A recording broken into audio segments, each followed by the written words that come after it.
Hello, everybody. This is Football Psych, and I'm Coach Man. And it is a large One surge! Sarge, it's Victory Monday, and you guys Woo, can tell by boy! looking at the screen. Woo, We have boy! clinched the playoffs, baby. Boy, oh boy, oh boy. I just can't believe what happened. All I right, can't man. believe it. We are going to be without Shaq tonight. Shaq has some other stuff that's going on, but the show will go on. And Large Sarge and I are going to carry the water. We already see Jack Miller on. We love to have you on again. So welcome back, Jack. And it's the Jack Attack. it's the Jack Attack. He said he even already has some few questions for him. So all boy, right, I'm we're sure going to he get into it. I'm sure he does. Let's talk about this football game there, Large Sarge. Well, 11 games. 11 games. I don't think anyone in their wildest dreams would have thought we'd have been here at 11 games. I don't think it was feasible for anyone to think or hope even for 11 games. In the wildest dreams of any fan. Maybe. I actually had one fan, Large Sarge, and I'm going to call him out on here because he watches the show too. His name is Brian Justice. At the beginning of the year, he said that this team was going to have 11 wins, and I said that he was absolutely out of his mind. Brian Justice, huh? Brian Justice. And so, Brian, I know you're going to be watching this thing. I got to give a shout out to you because I thought you were absolutely insane at the beginning of the season, but here we are. We're living in insane times. So, and congratulations for a great call, but you might even be wrong. We might win Dallas. We might even win Dallas. So Jack, the answer is I was fighting sleep deprivation yesterday because I had to work and everything, but I powered through that game because it's only I saw the first game of the season in the stadium, and that's the second game I've been able to sit down and watch. And it had me on the edge of the seat, and I wanted to see the after game. But then the old eye started drooping, right, Jack? You know how that goes. You know, you've knocked back a few, and you're like, okay, come on, let's see. I want to see Jaden, blah blah. Next thing I see is the camera's all focused down in the end zone, and this guy's on his knee asking the girl to marry him. And I'm like, I'm patting the wife, going, hey, this guy's asking this girl to marry. She's like, what? And I'm like, yeah. And you can see, yes. And I was like, isn't that something? That's really freaking cool, man. That was crazy. And I'm like, they were all talking, saying, well, they didn't think they were going to win Philly, so he didn't do it after Philly, but they did think it was the Falcons. So there was some chit chat going on about why he waited because he was going to do it after the Philly game. You got to propose on a win, right? Yeah, you have to. It wouldn't be good not to, but who knows? All right. So, and your other question, Jack, is: do you know the kicker who missed that kick last night played for before the season? Gonzalez, you mean? No, you mean the Falcons kicker. What was that? Who's the Falcons kicker? You know the kicker who missed that kick last night played for before the season started. Yeah, who? It was Gonzalez, or their kicker is oh Lord, I don't have it on the stats here. Who's their kicker? Who's the Falcons kicker? The Falcons kicker is it is Riley Patterson, and he played for us, and we cut him. Oh, really? That's right. That's an interesting factoid. It is Patterson. Jack, you are right. And we cut his butt. We did have him, and he did miss a field goal miss some field goals for us, and we let him go. He missed him for Atlanta too. we went through like about a dozen kickers. It seems like this year. Wow. And yeah, Patterson was one of them. This year, he was one of them. Yes, he was. He at the beginning of the year, preseason, we had Patterson. He was one of the dozen or so kickers we've had this year. I'll be daggum. Well, so here's a good call on Jack to remind us about that. That's a really cool factoid there. I had no idea. Yeah. So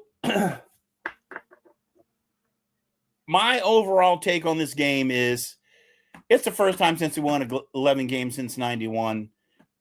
We're the top 4 overall rushing in franchise history this year so far. We've made it that far. I'm talking Rigo era, the entire franchise history. We're closing in on the number 1 rushing yards for the franchise. And that doesn't go without throwing credit where credit is due, and that is for the credit to go to Jaden Daniels, because Jaden Daniels is a machine. And He's the leading rusher. It was scary. 16 carries for 127 yards. He didn't drop the ball.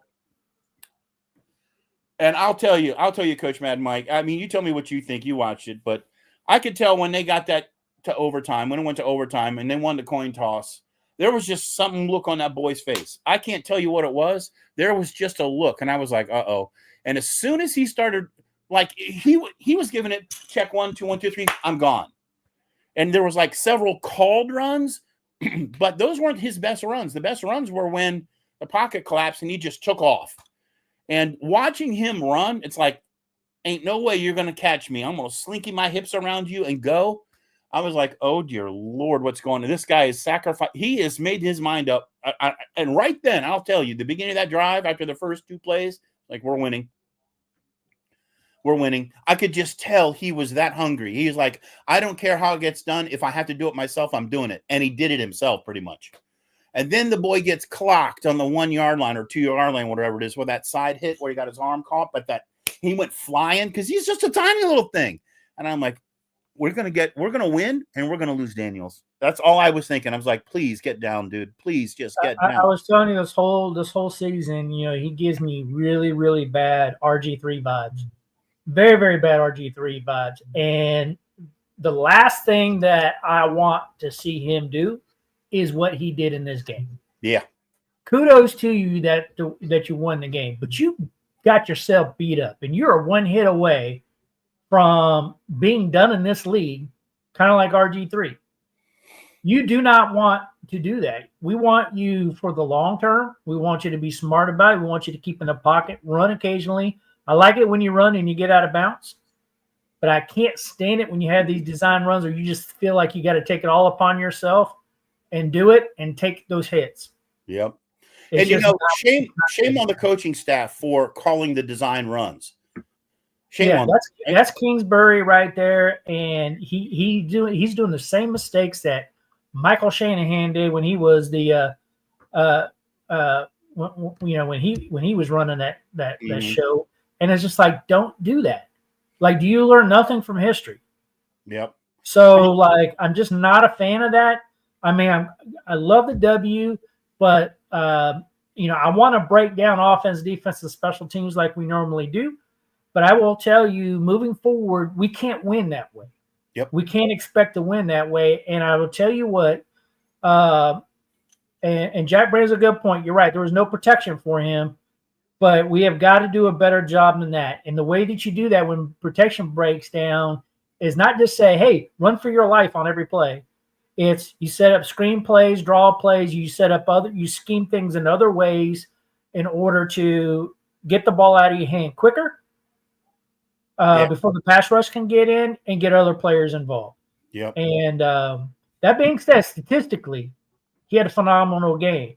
But my goodness, he got beat up out there, and that's scary. And Jack, another fact, I don't know if you saw it, Jack, when you were watching, but right before they took the field in overtime, they had a shot of Mariota, with his hand on his chest. They were just talking side to side, and he had his hand on his chest, like to give him. He was talking him up for that overtime. And I'm like, oh, man, I wonder, I would pay to hear what Mariota said to him, right? All that experience and being around a high-pressure situation. What did he – it's not like Jaden needs a pep talk. He's probably the coolest – I didn't see the boy break a sweat. Even when he had his helmets off after the win, he wasn't sweating. I'm like – and he just got done running, I don't know how – 70 yards, basically. Guess what other record he broke? Yeah, he broke a lot of records, but the other one he broke was the most rushing yards by a rookie in a season. And the previous record was actually RG3. Right. And another reason why I don't like the record, and there's another reason why I don't like the performance. Because we all know what happened to RG3. Yep. Okay, RG3 walked away with Rookie of the Year. Well, what's Shane Daniels on pace for? Rookie of the Year. What happened to him in the second year? He pulled the same crap, and he got hurt, and he was done. Yeah, we are on the same path, and I really don't like this path.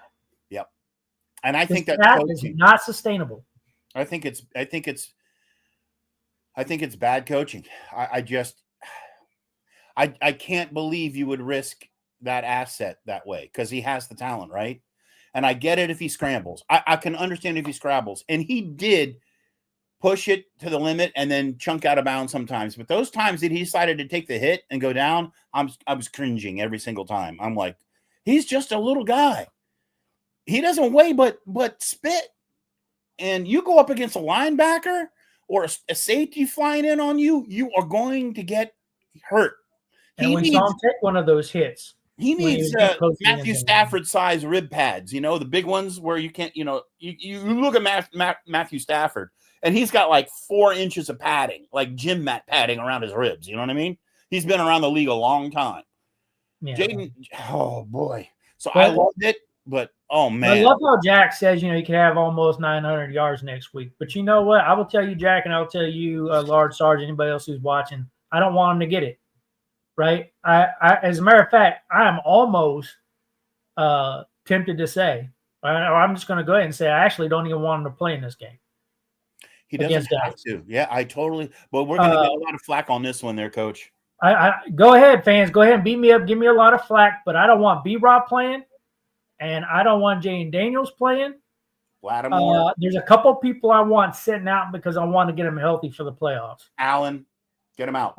Like there's a couple guys that just need to they need a week off. They need a bye week. And this is the time that they need it. I know it's Dallas. I know everybody's like, you got to beat Dallas. Like Dallas really doesn't freaking matter at this point. Doesn't. What matters is who we're going to go up in the wild card round. And if we're serious about wanting to do something in this playoff, like make it past the wild card round, guys have got to get healthy. Yeah. And right now, this is just not a healthy team. This is a team that right now has a beat-up offensive line. We got beat-up defensive players all over the place. Marshawn Lattimore didn't play again. We have beat-up receivers. De'Ami Brown didn't play. We got other guys that are just beat up. And Jaden Daniels took a beating in this game. Yes, he did. So we had Shaq out there. And what did Shaq say there, Large Sarge? He's like, hey, howdy, you guys. I'm on the phone. So this is a great time for me to bring up something Shaq told both me and Coach Mad Mike, because Shaq actually got into the game and got down to the 50-yard line. I don't know how he does it. He's a monster. He's a wild man. Hey, raise hell! Hell! He is amazing. But he got in there and he said that Daniels is hurt. Like Daniels was trying to walk it off on the sideline, and everyone in the crowd could see that he literally was he took that much punishment. And me and Coach are like, "Are you serious?" Because we were on a call today, and he's like, "Oh yeah, it was not pretty. It was not. We were all holding our breath." I'm like, "It was really that bad?" Because they didn't really. I saw him walking, but I didn't attribute it to him walking off some pain, but Shaq definitely said that there was something affected there. Hey, Shaq, if you're on the phone, type this in because I want to know something.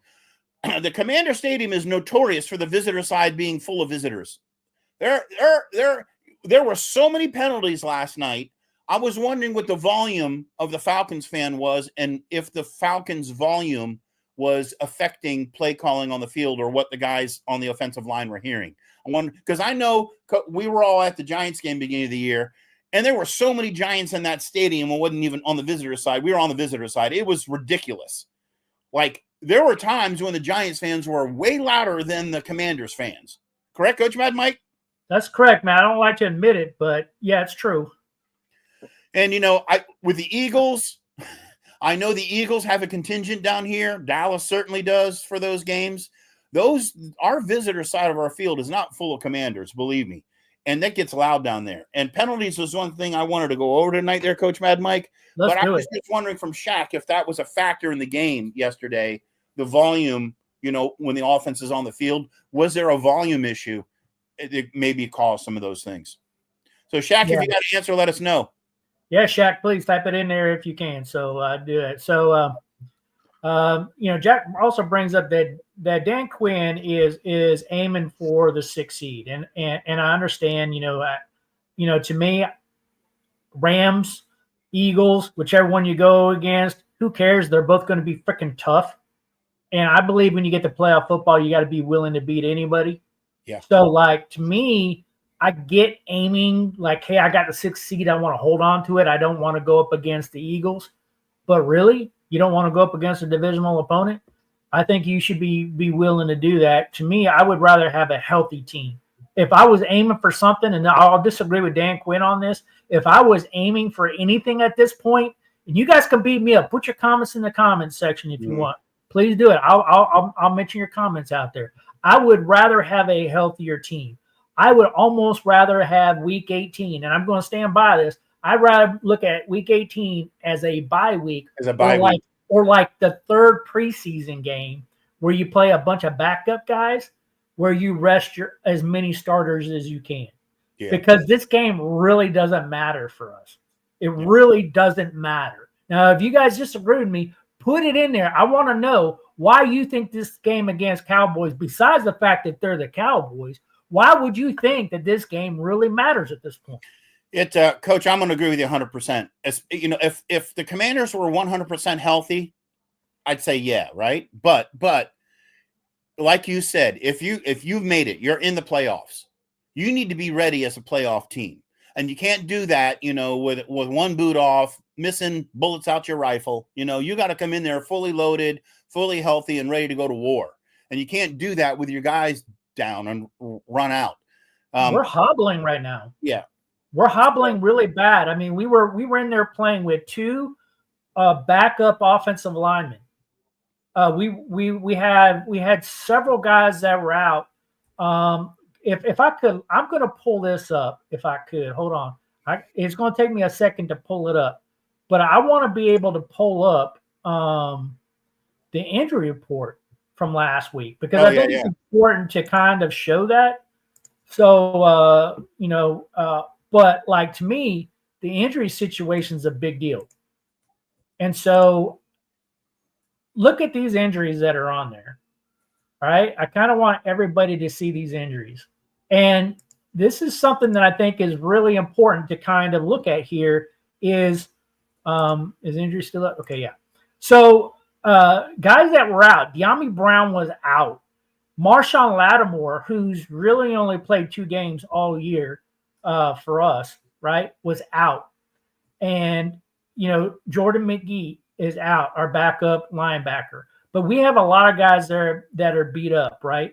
There's a lot of guys that have been struggling. Like, this is a pretty long list of guys that, even though that they're full participation, they had time where DNP did not practice. There's days in practice last week where guys didn't play, right?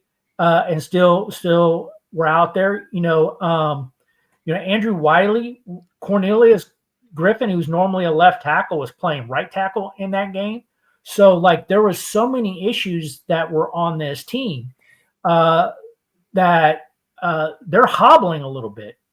And I think that there's people that are not on this list that probably should be on this list, right? Mm-hmm. I think Jaden Daniels is hurt and might show up and might be a full go at practice, but is he hurting right now? I bet he is not feeling too hot today. Yeah. And according to Dia, that's 100% true based on what they saw in the stadium. And that's scary, right? That's very scary. Because you need him to be healthy. We sure do. And so what I want to be looking at is forward, when we're talking about the Dallas Cowboys and what we're presenting here, how many of these guys can we get healthier if we rest them? Like if Marshawn Lattimore is healthy this week, I think you keep him out. Mm-hmm. You save him for the playoffs. I think if one person I see on this list that's a little concerning to me, because I don't know what the issue is Marcus Mariota's on this list. He had some personal related issue where he did not practice. Okay, well, if he's got over his personal issue, whatever it is, and he's ready to go, I would even suggest starting Marcus Mariota against the Cowboys and letting Jaden Daniels take a week off. Yeah. I don't know if they'll do it. I'm not reporting anything, everybody, but I'm saying I think he might be hurt. I agree with Shaq. He's on that Journey of Jackass podcast. That's in the chat section. And so he says he's hurt. I would say rest him. All right, so Diaz on the phone on the plane. He's chiming in. So what Diaz saying is in the stadium last night. What people saw on the sideline, which you couldn't tell from the broadcast, was that Jaden, Luvu, B-Rob, and Payne looked like they were all hurting. Looked like they were hurting, like seriously. And I'm like, wow. And then I asked about how many Falcons fans, because that's a long drive for the Falcons. This is really a Philly and Baltimore town and a Dallas town up here. Wouldn't you agree there, Coach? Yeah. But he said the Falcon side there wasn't much of a Falcon side. So that brings up my next issue. How in the heck did we have so many penalties, especially Sam Cosmi offsides? If the other visitor side wasn't shouting down the offensive play calling, how did we have so many offside penalties? Well, first of all, I don't care if they're shouting or not. When it comes to Sam Cosmi, it's inexcusable because he is a Pro Bowl caliber offensive guard. Yeah. He's been in the league for a long time. He just had his head up his butt this game. He's normally not like that. He's normally a Pro Bowl caliber player. I said it before, and I still stand by it today. He is by far the best offensive lineman we have. By far. Like, there's a drop-off to get to number 2 behind Sam Cosmi. But, like, he really had a bad day yesterday. Yeah. And there was a couple of those plays we were like when we were about ready to go down and score that touchdown to take the game, and then we get the penalty. And it's like, are you serious? Yeah. We had holding all over the place. And I get it. They're trying to protect Jaden, and at the end of the day, if it's between a hold call and letting your quarterback get nailed, you're going to hold, right? I get it, right? You're obligated as an offensive lineman to try to protect at all costs. But dear Lord.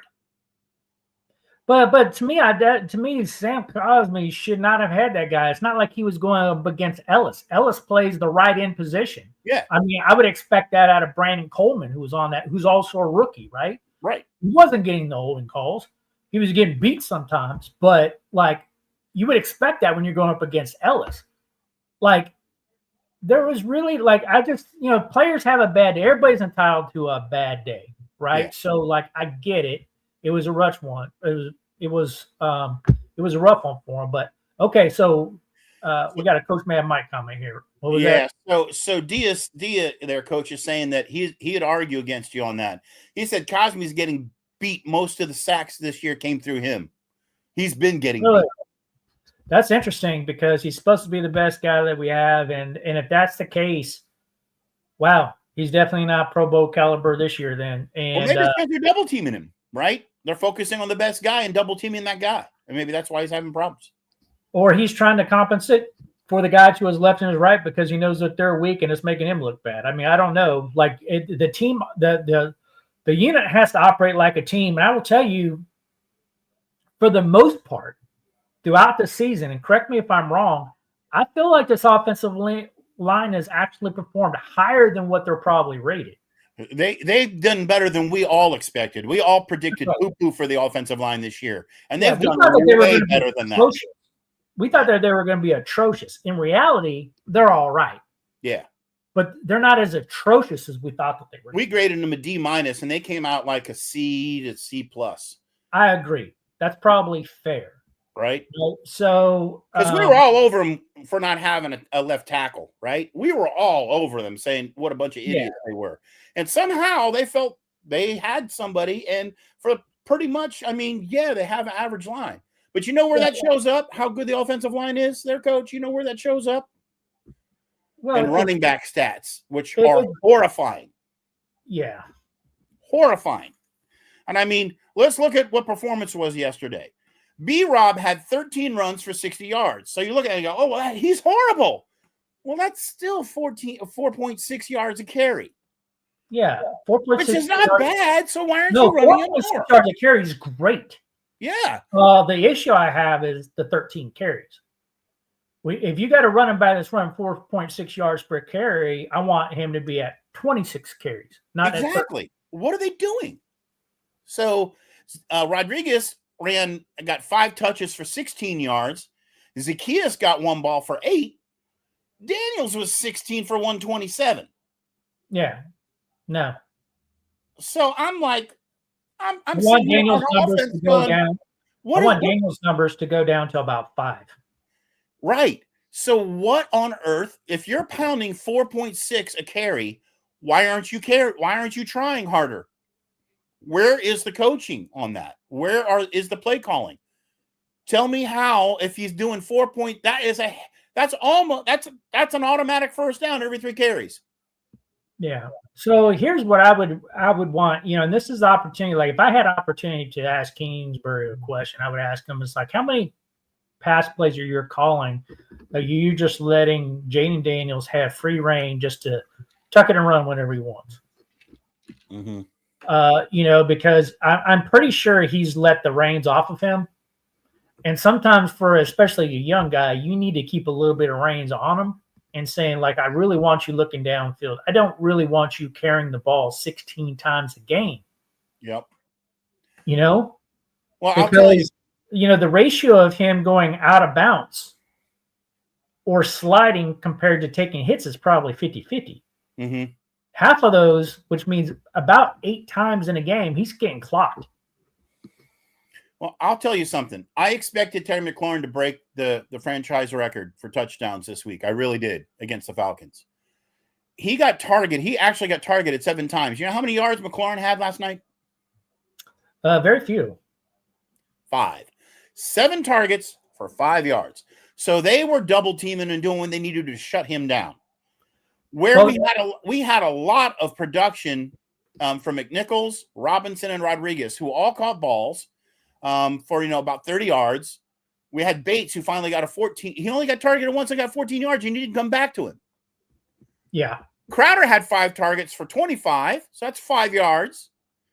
Ertz obviously was the number 1 receiver, right, besides Zaccheaus. But, I mean, the tight end and Zaccheaus held it down. So, Coach, I'd love to hear your thoughts on how did they shut down Terry McLaurin, and how is it that Crowder didn't get more attention, and Zaccheaus somehow got that many targets and was open so well? What are your thoughts on that? Yeah. So what happened on the side of the Atlanta Falcons is they have just an extraordinary corner. His name is Terrell, who they put on Terry McLaurin, and they said, you are going to be on an island and your whole job is to shut him down. And you know what? He shut Terry McLaurin down. I have to hand it to Terrell. Terrell was amazing out there. Like, he was on Terry McLaurin, and Terry McLaurin is not easy to cover because Terry McLaurin could run a 4.3 40 and knows where he's going and can stop on a dime and can run really solid routes. But Terrell is a no-joke shutdown corner, and I saw him on certain slant routes just absolutely shutting him down. Said, no, you're not having that ball. Nope, you're not having this one either. You're not having that one. He was stride for stride, and when McLaurin's arms are stretched out, that guy's arms were right there with his arms, right? Right there with him. It was like McLaurin could only get a half a step, which is not enough, even though and God bless Jayden, because those balls were put where no one could pick it, right? He could have very easily had screwed up, and those could have been some nasty picks, right? Right. So what this translated in, and I'm sure that they game planned for this because there was no secret who was going to be lined up on Terry McLaurin. So if you're a coach and you're in a situation like that, you're just like, okay, other guys have got to step up. Now, we knew that Zaccheaus was going to be fired up for this game. We didn't know how productive he was going to be, but you knew he was going to be fired up about this because he's a former Falcon. He wants to look good in front of his former team. He wanted that opportunity. He was hungry. He wanted to show everybody in the world, like, you screwed up by letting me go. Right? Players are just like that, right? Yeah. They want to show their former team who no longer believed in them anymore that they still can play and that you made a mistake. And so he was on fire. And I knew Zaccheaus was going to have additional opportunities because also De'Ami Brown was out in this game. Mm-hmm. So it was really going to be Zaccheaus. What I'm shocked is where was McCarthy? Mm-hmm. Where were some of these other guys not even targeted opportunity to show up? Yeah. They weren't there, right? So Couple comments, I'm Coach. disappointed in that. Couple comments. So Dia's saying that was single high coverage over Terry. It didn't have anything to do with that one corner. They were running spy and single high coverage on him, and Terry never went in motion, is what Jack is saying either. So they didn't motion Terry, and they were running single high coverage. I saw that too. I agree with the not motioning him. I am going to disagree a little bit about the corner. The corner, it had everything to do with that corner. I'm going to disagree with him there. I think it had everything. Did you have something over the top of him? Absolutely. There was some bracketing going on. You did not want Terry McLaurin to get high. Yeah. They clearly game planned for that. But believe me, that corner did a lot. There was a lot of one-on-one coverages there where Terrell shut McLaurin down. Yeah, I know everybody wants to love Terry McLaurin. I love him too, but Terry McLaurin was getting shut down in this game. Yeah. There were a couple long balls that Jaden overthrew that if Jaden just underthrew it just, by 4 or 5 feet, that there was a chance. But that guy was still all over Terry Scary Terry. He was all over him. I mean, there was no I'm like looking at it going, dear Lord, that man can't get a breath. That's how tight that coverage was, and not a single penalty. Not one penalty. All right. Lesson to Lattimore, right? Lesson to Lattimore. Not one pass interference against that guy. Lattimore is entitled to a bad game too, right? So that last game that he played before he got hurt, he had a bad game too.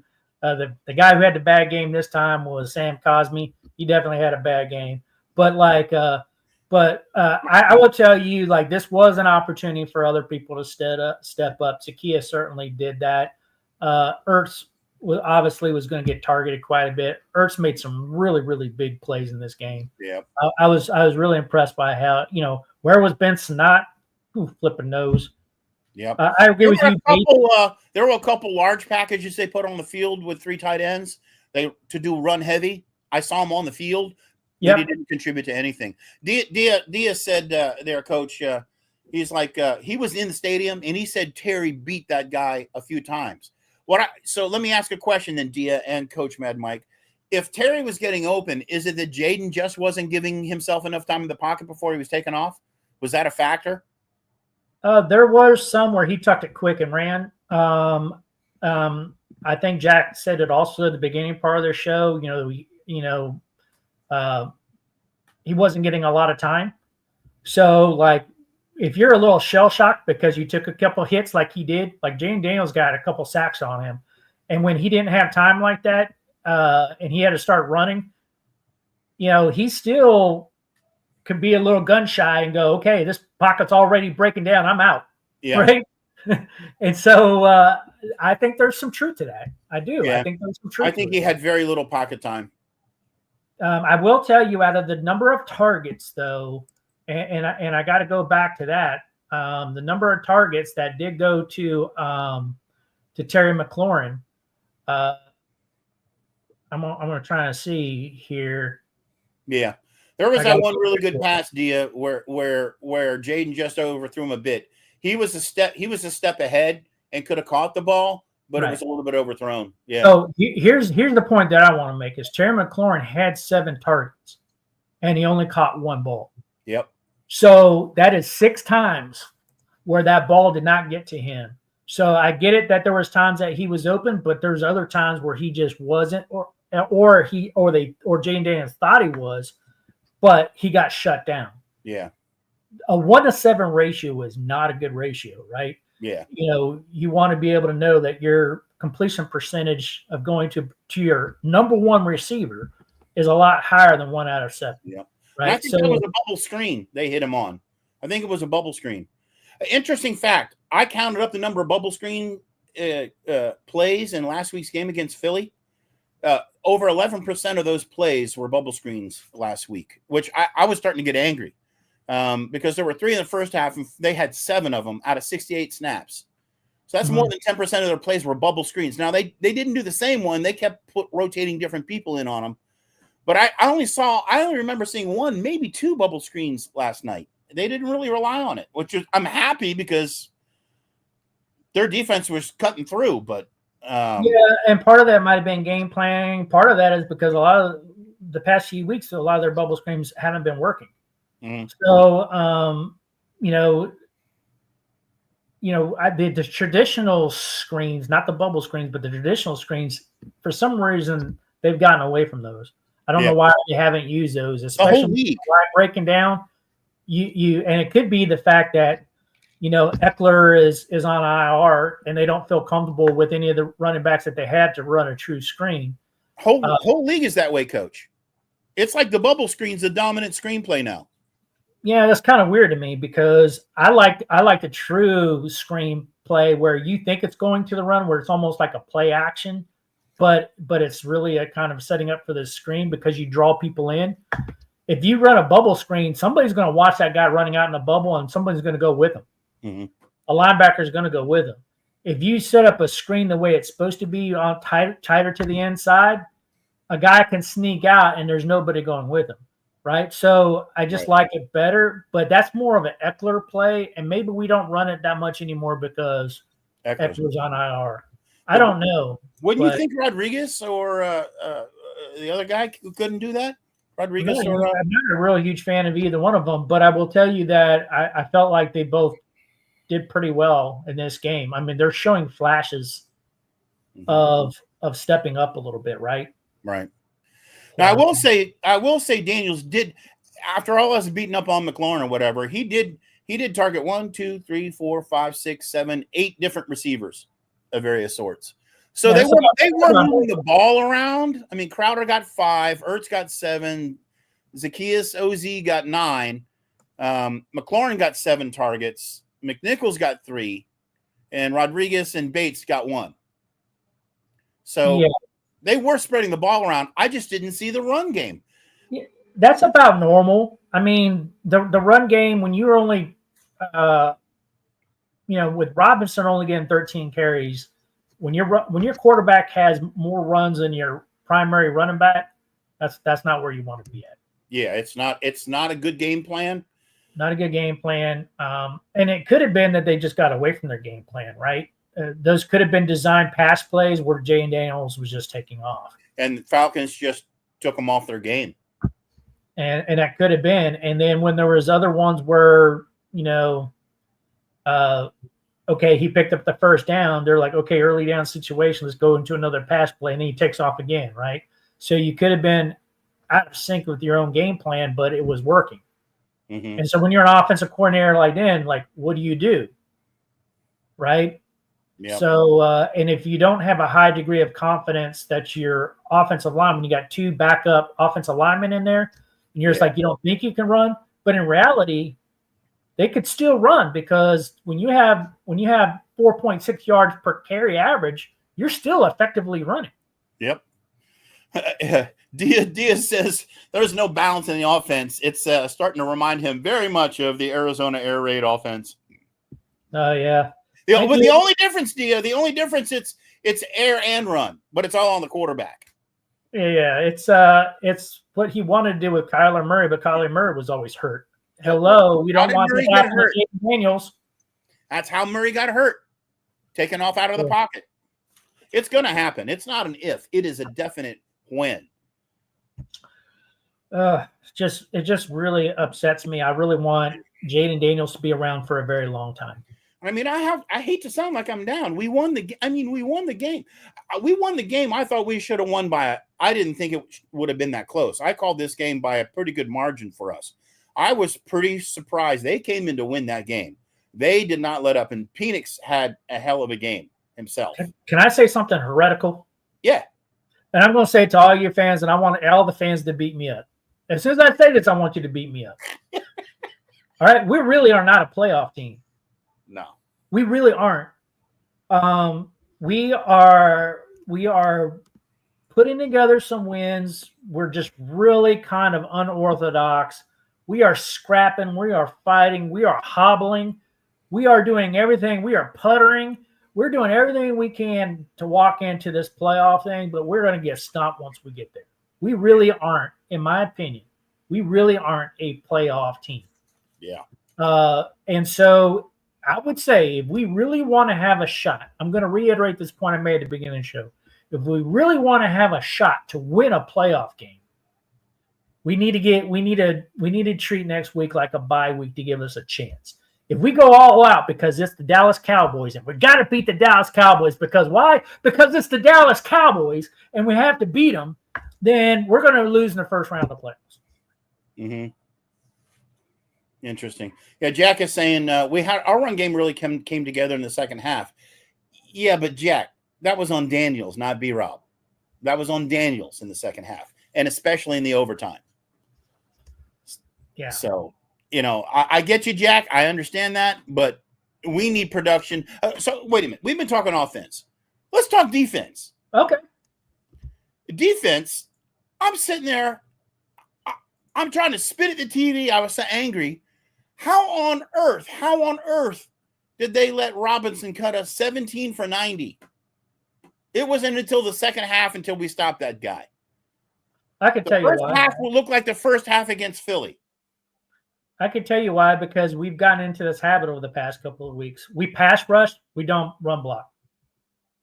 Or we don't pass to defend the run. Well, he was on the edge. Straight pass rushing. Yeah. All that production was on the edge. Yeah. Well, that just means that we are overcommitting on the edge. We're not containing.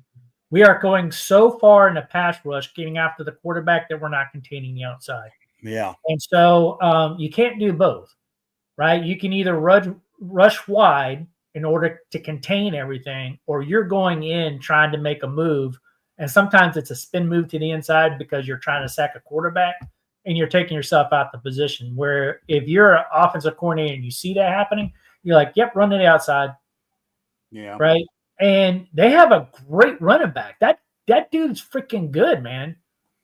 He's really good. He's fast too. He burned some corners. Bijan Robinson's no joke, man. That guy is like a legit, he's probably the best running back to hit the NFL since, Henry. He shocked me. I was like, holy Hannah. That dude's freaking good, man. So I'm going to hand out some kudos to the defense.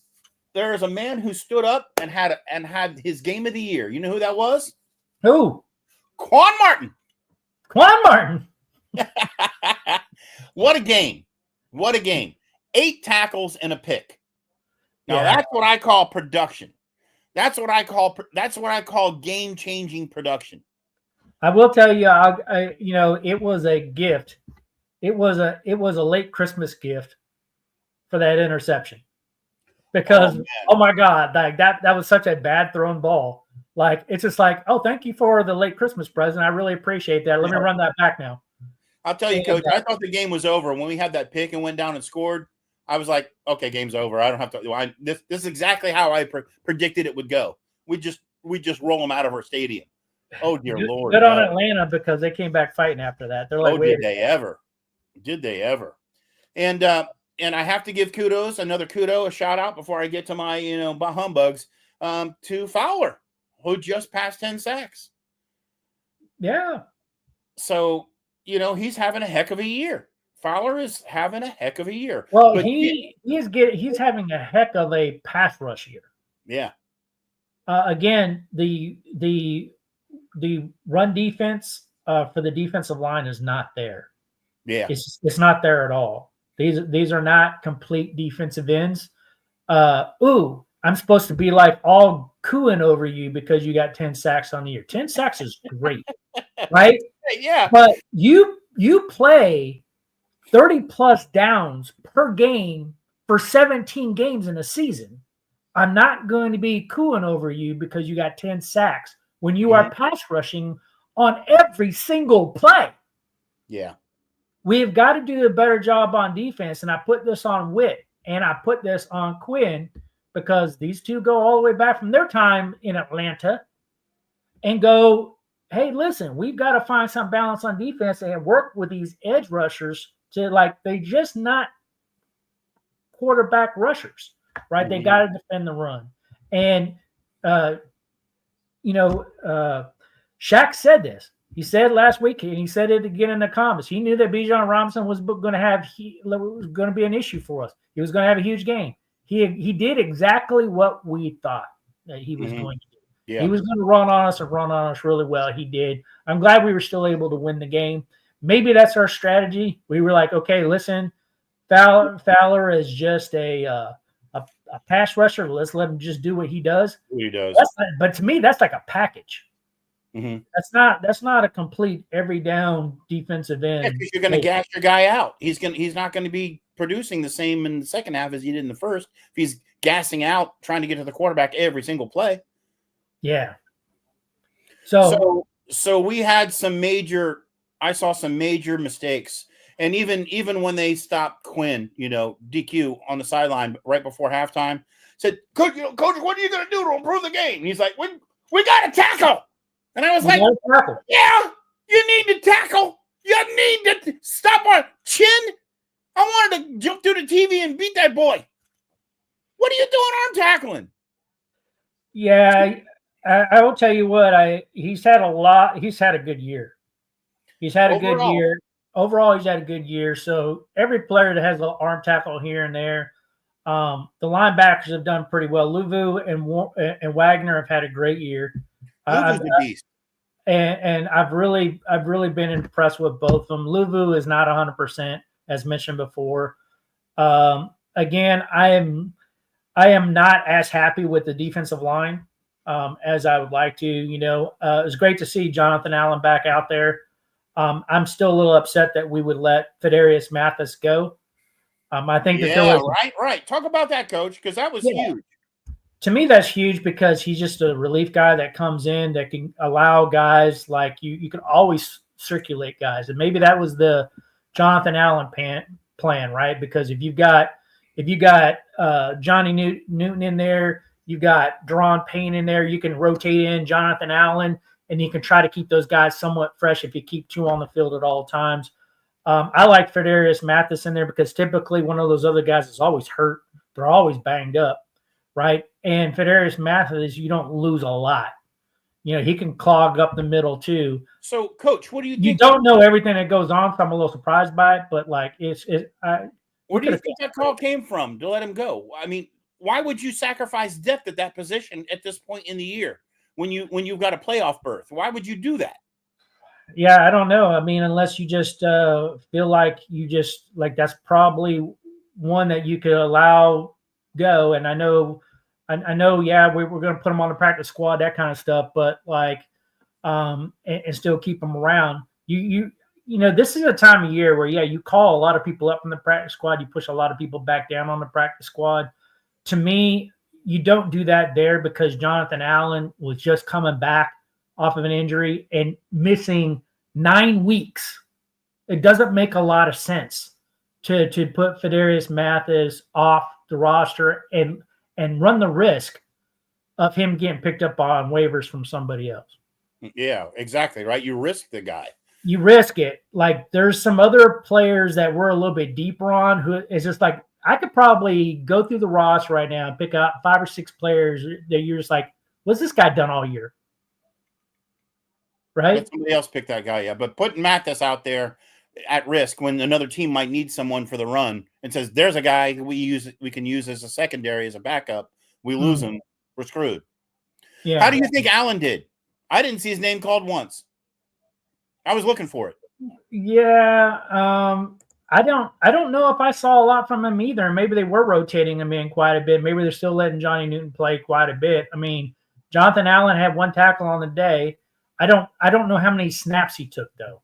Mm-hmm. I should have gone back and looked at that. For some reason, it didn't come to my mind to see how many plays was he actually on the field. That's a good question. If anybody knows, type that in. How many plays was Jonathan Allen actually on the field? Shaq is saying they love Newton, and yeah, I do too, Shaq. I think Johnny. Yeah, we do love Newton. I think he's a good player. He's growing. I think he's a contributor every single game. I totally agree. I like what Newton's doing.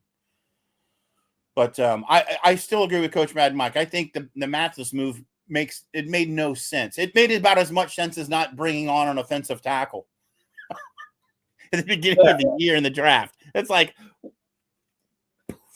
yeah, and Shaq brings another one. They have Sheldon Day, which they really like how he's coming along. Sometimes we don't know like what else is happening behind the scenes, right? Yeah. Like is he not putting in the effort in practice? Is he getting in a pissing contest with the position coach? Like, you never really know what's going on. Is Sheldon Day just out playing him right now in practice?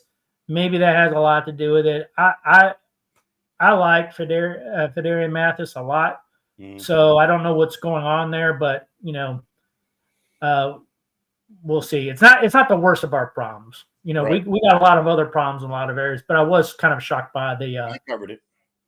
I was. Let's talk special teams, Coach. Oh, was there anyone else on defense that you want to throw a kudo out to, or had a bah humbug on? Yeah, I had a huge ball hung on Michael Davis. That dude was getting picked on because he looked like freaking doo-doo out there. He had no business being on the field. Which is reason why Marshawn Lattimore, we need to get him back. We need to get him back healthy. Michael Davis looked so bad. I wouldn't be surprised if Shaq completely agrees with me. He's close to being off of this football team because he doesn't have anything left in the tank to give.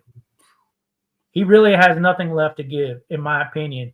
He's starting to look like Emmanuel Forbes at this point. Yeah, I have to agree. There was a couple plays I was like, "Oh Lord, he's getting burned," and they were picking on him. They were picking on him because they're just like, "Hey, we're going right towards him." I mean, whoever was up in that booth was doing the right thing for the Falcons, right? They were doing the right thing on offensive play calling by picking on him. You pay attention to where players are on the field, and you design plays accordingly, right? You call plays accordingly, like, "Hey, this is where we're going to go." I mean, it was clear to me in that game that the Falcons actually had a fantastic game plan for us. Yeah. They took that game really serious. It wasn't like our season's over. No, they came in to win that game. They came in with a very good plan. They're trying to play for a playoff position too, because if they would have won, they're playing for the division. Yeah. Now they have to rely on some different scenarios, and I know we're going to get to that here in a minute. But they need other scenarios in order to beat out Tampa Bay to have a shot at this thing. And it was a bad loss for Atlanta last night. Yeah, of course. It was a bad loss for them. So Diaz saying St. Jude survived. Yeah, and he looked like a bum out there again, in my opinion. But Davis has got to go, is what he says. So we all agree on that one. We all agree on that. But that's my ball humbug is Davis.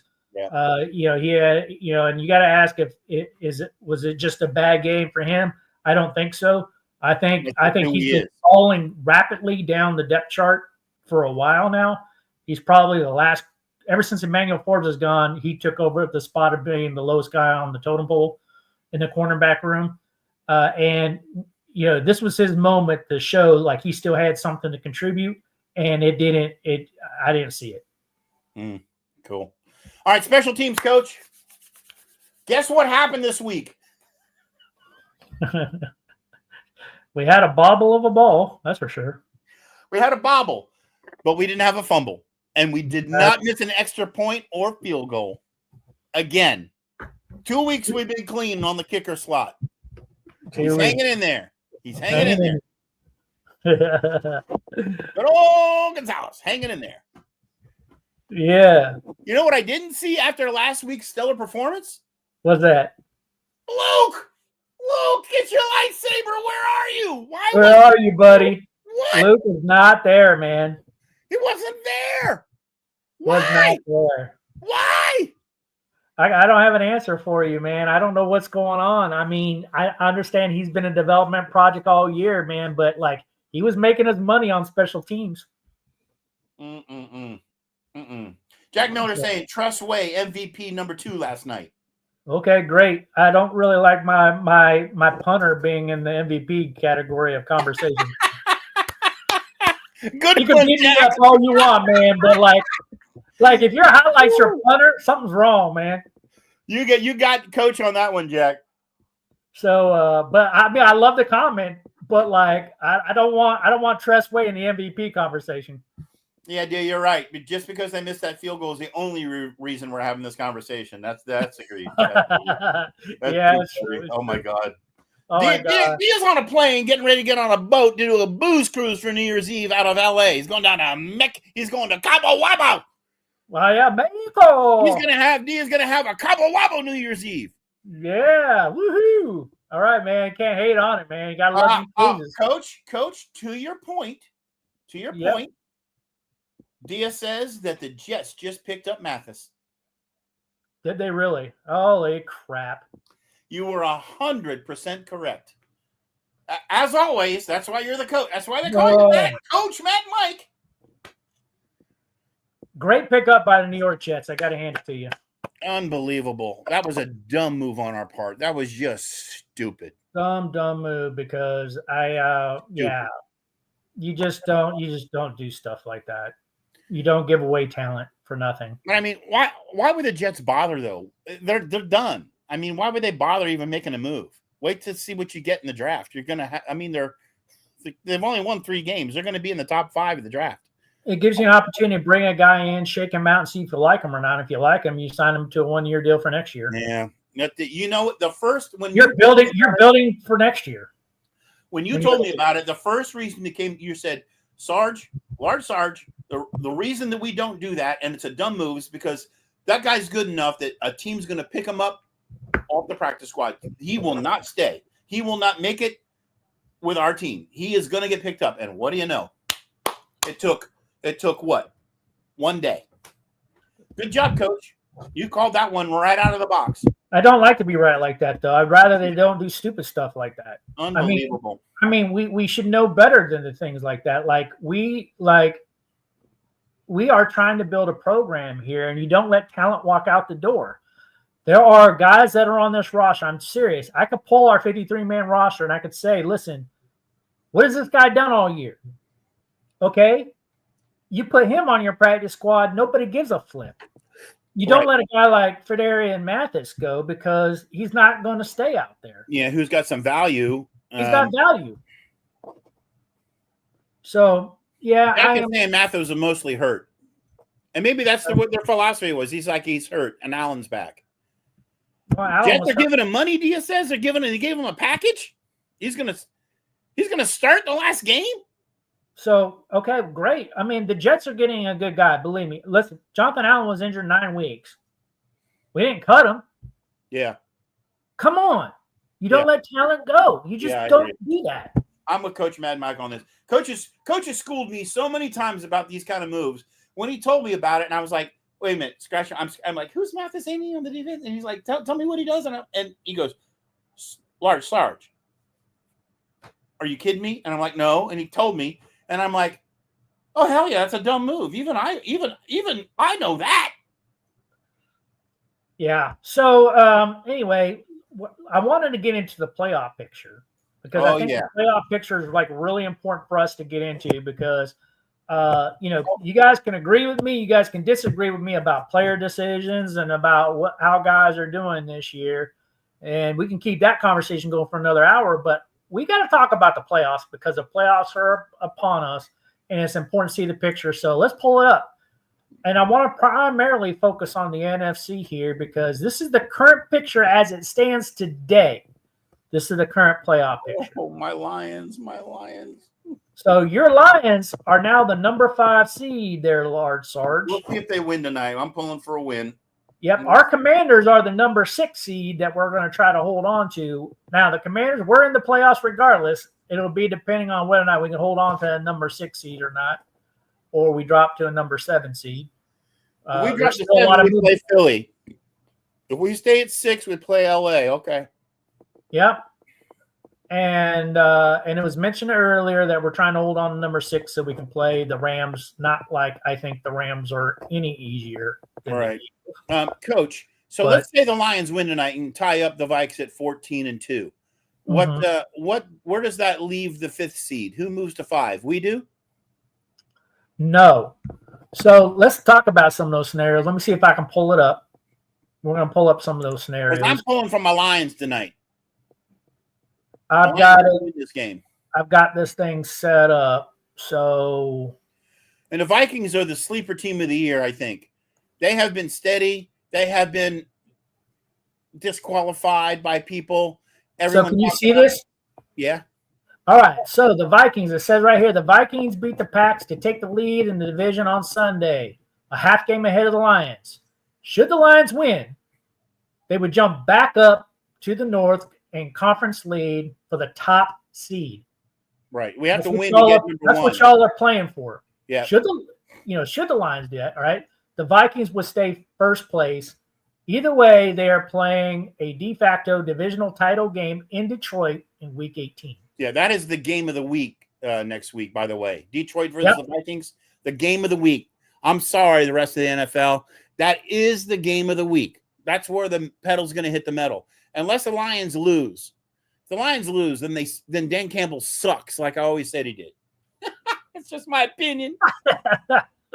So for the Eagles clinched the division title with their rout over the Cowboys on Sunday. So, they've won the division. There's nothing else that the Commanders can do. We cannot win the division. It's the Eagles. They got it locked. But they can get they can't get the number 1 seed without some help. Right.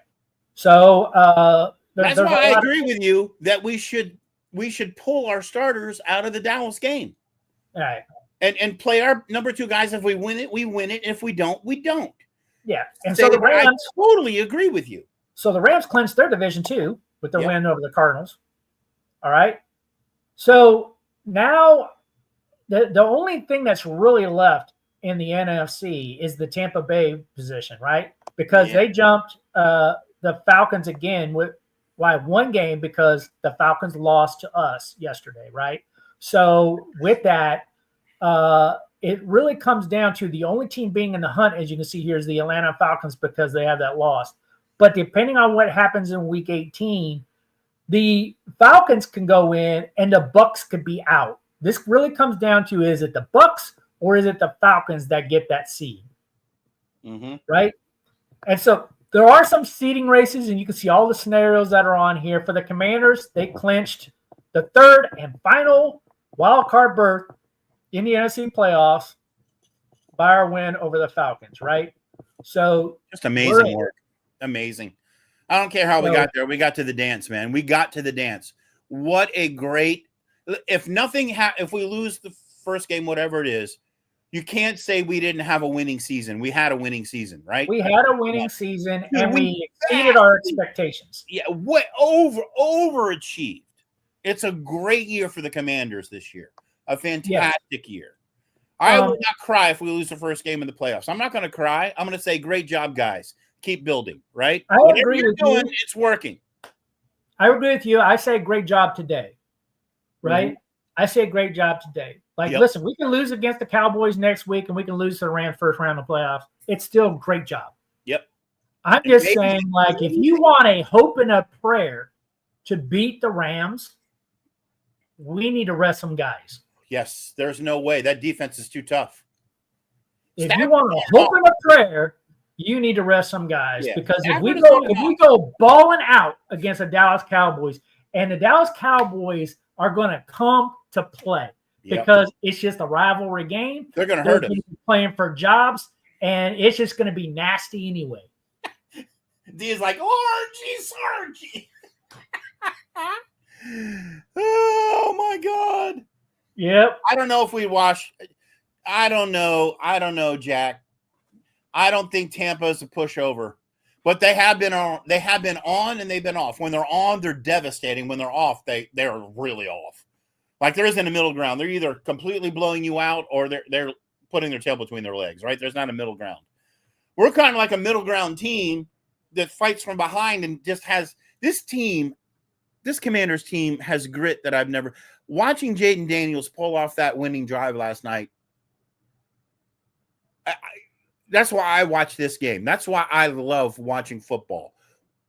When all the chips are on the table, watching individual talent come together in a team spirit to do what shouldn't be done, right? What shouldn't actually be achievable, and you achieve it. It was amazing. It was just rooting me in my seat, and what a great win, right? That's why we watch, right? That's why all of us guys and all you gals out there, that's why we watch this game. The Rams are also like Tampa Bay. When they're on, when Stafford is throwing and he's diming it, watch out. When he's off, their defense is good enough to keep him in the game, even if Stafford isn't having a good one. The Rams are dangerous. Question, Coach Mad Mike, is Jalen Hurts going to be in the playoffs? Ooh. Or is his concussion protocol finished? I think it is. I think it's close. I have a feeling, if anything, like they're preparing him to be there for the playoffs. I mean, you need him in there. Yeah. If you want to have a chance to really be a true number 2 seed and have a chance to actually make it to the bowl, you need Jalen Hurts. Yeah. I'll tell you though. Watching that Philly game, watching Pickens go down or Pickett go down, and then McKee coming in, third string quarterback, and just launching that win like he did. That's a team with depth. Philly's hard to beat, and Philly's consistent. That's the thing about Philly. Rams are on and off. Tampa Bay could be on and off. Philly is consistent. Yeah. Right? If I had my druthers, I'd rather go LA or Tampa Bay for us in the playoffs, right? Because you just don't know what you're going to get on game day. Philly, you can expect you're going to get the very best, you know? Yeah. I don't know. What I was trying to find out is there a scenario, and I didn't see in the write-up I just showed everybody, is there a scenario where we could drop back to the 7th seed? Like if we lose I think we do. To Dallas, is there a scenario where Green Bay leapfrogs us? I think so. And I think so too. I just couldn't confirm that. If Green Bay beats Philly, no, because who does Philly play this week? They play the Giants. Yeah. So I mean, yeah, this is the playoff picture. I mean, we got week 18 left. The week 18 game, I'd have to look to see, who they're facing. But like, let me see if I can find that. And did you see that Giants win? That was amazing. They had an offense. So, trying to get the week 18 schedule up here. So the week 18 schedule. All right, it's coming. All right, so we've got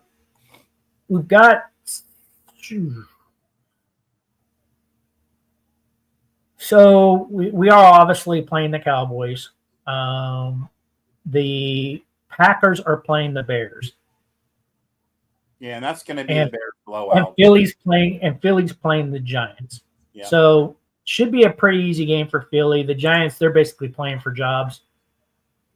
So I don't know. I'm just hoping it's one of those games there, Coach. It's one of those games because they just came off a win. They're excited. I'm hoping it's one of those games where for no particular reason that day, because they're going to rest Jalen, they're going to rest Barkley because they've got a lockup. So they're playing the second team. The Giants aren't. They are playing second team. So they are playing the game. Yeah. So if they truly are playing second team, and Giants are obviously playing for their jobs, there is a chance. There is a chance. There's always a chance in the NFL, baby. That's why we watch. I would love to see the Giants beat up on Philly. So it would help us. Yeah. But, yeah. Shaq is saying we dropped to 7. We do drop to 7. Yeah. So we lose Dallas, we dropped to 7. I wouldn't mind that though. Yeah, we dropped to 7 and then we play against Philly. So because I think Philly's pretty much a lock where they're at. So yeah, that will be and I'm pretty sure there's a part of Dan Quinn you'd rather go up against the Rams. I don't know why. I think either one's going to be tough. I think you're right. I don't see either one of those being a pushover. When you get to playoff football, it's playoff football. Man, you're going to play the Rams this year. We've already game planned twice against Philly. Yeah, Philly is not going to play their starters. Well, they will in the playoff, of course, right? But they will in the playoffs. I think we have a better chance to be honest with you. We know that team. We know each other. And since they know us too, though. Since 2020, every single game has not been a blowout. The Commanders / Redskins, whatever, have been in each and every, whether it's in Philly or in our stadium, they've been close games, right? We finally got Lady Luck on our side this last one, right? And we got it, right? After 8 games. But so they're ahead in the series here since 2020. But we got their number right now. We got their number, and we got it in our head. We can beat them. We can. We can shut down Barkley. We can beat them. So LA is an unknown. That's a whole new game plan you got to plan for. Philly. It is a whole new game plan, but they don't know us either. And the idea is would you rather play inside of LA or do you want to go up in Philadelphia and play in front of a Philadelphia crowd? LA is just as bad. Anywhere you go, we're on the road. Anywhere we go is going to be bad. Yeah. I say you go in with the stakes on the sitting out there like a skull on a stake, and you say, "We're coming to your town. We're going to beat you in your own town. We beat you in our town. Now we're going to beat you in your town." Yeah, so that's where I go. If I ask Jaden Daniels, who do you think Jaden Daniels say he wants to beat in the playoffs? I bet he says Philly. You think Philly? I don't think it matters. That's where I go because we're locking the playoffs. That's where I'm just like, again, to me, the Cowboys game means less and less and less to me. It means less. Yeah, I agree totally. If If we come into a playoff game with our starters rested and ready and tight, Lattimore's there, Allen's there, Jane's a bit healthy, B-Rob's got a rest for an extra week. I think we come in a lot stronger. That's right. A lot stronger. But if we get all like bought into the hype of the Cowboys game because they're our rival and we go in there, the Cowboys will beat us up more. Even if we win the game, we will be hobbling into the playoffs. That defense is gonna beat the hell out of us. That's right. Michael Parsons is going to come in trying to tear crap up, and they want to be the spoiler, and they want to knock the snot out of us. I totally agree.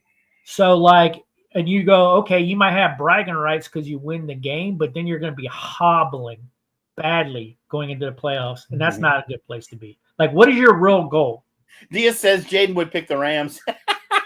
And Jack's saying we'd probably like to play a game in his hometown area for Jaden if we play the Rams. Good points, guys. Good points. And Diaz also saying Sean McVay's a mastermind of game planning, but he can be beat. Yeah, of course. I agree. Yeah, Sean McVay is one of those guys that when he was coached with us, we were stupid to let him out the building. He should have been a head coach for us. So, Coach, is there any scenario where we play Tampa Bay in the playoffs? Oh yeah, well, if we make it to the next round. I would love to see that game because I would like to get payback on Tampa. I do like Tampa. Tampa's like, my favorite, I'm a Lions guy. And Tampa's got to win and then we got to win. And, you never know what's going to happen in the next round. I mean, it's a seeding thing, right? Which they're a 4 seed. We're a 6 seed. It might be conference championship. I mean, it's probably low probability we would face the Bucs at this point. Ooh, but, because, we're low seed, we're going to go up against higher seed teams. So, I mean, it says Mike is coming to us next year. It could happen. We have the money. Yeah, we have money. We're set up to be good next year. I will tell you, Adam Peters would love it. Dan Quinn would love it. I even think Michael Parsons would love it. Yeah. But I'll tell you who wouldn't love it is Adam Peters looking at that trade deal of how much he would have to give up to get him. Yeah. That would be a nasty, nasty trade where we'd be giving up the farm to try to pull him in. And we would have to sign him to a humongous contract. And yeah, we have the money, but how much are you willing to give up to get the dude? It'd be worth it. We're probably losing Wagner. We're probably losing Wagner. Okay, Coach, listen, I got to watch my Lions game. I got to change my colors here and get on this game because this is a big one. I want to hear, Will, real quick, what you think about the AFC. We got to talk about it a little bit. Call me Steelers, Houston, winner. Well, this isn't like the lock-in bracket yet, so I want to caveat that, right? Yeah. Week 18 games still happen, and we haven't talked about those that are still in the hunt in the AFC. But let's just, for the sake of argument, say this is the playoff picture. Like frozen today, yeah. Frozen today, I would give the Steelers over the. I do too. Bolts versus Ravens. Yeah, I would have to say the Ravens. They just look really friggin' hot. They're just really tough to beat. Denver Bills. I definitely give that to the Bills. I have the Bills actually. If you remember my preseason prediction, I have the Bills going all the way to the Super Bowl. I say that's the game I want to see because Denver is scary sometimes. You cannot. I'm actually looking forward to all of these playoff games this year. Oh man. All these playoff games this year are going to be – this is going to be a great year for playoff football. Oh, man. I wish you were up here so we could sling some beers. So We've got to watch playoff football together, man. What you always work on Sunday? Like I don't know what the flip you're I talking know. about. I might have to take some day. I might have to get accidentally sick. I might have Yeah. to. I might have to call in too well to come to work. Too well to come to work. All right, Coach. That's all I had for this evening. All right, everybody. This is Football Psych. Hey, for those of y'all who joined us, we appreciate y'all listening in, and we just love you. Hey, sorry, Shaq, we didn't watch your videos here. I couldn't get them uploaded from my phone into my email. I need to get those on my email, and I didn't convert them over. But great stuff out there, man. We love your perspective of being actually at the game. That was freaking awesome. We can't wait to get you back, Shaq, next week. But until then, this is Football Psych, and we are out of here. And Happy New Year! And Happy New Year, baby! Let's go! HGTR, baby!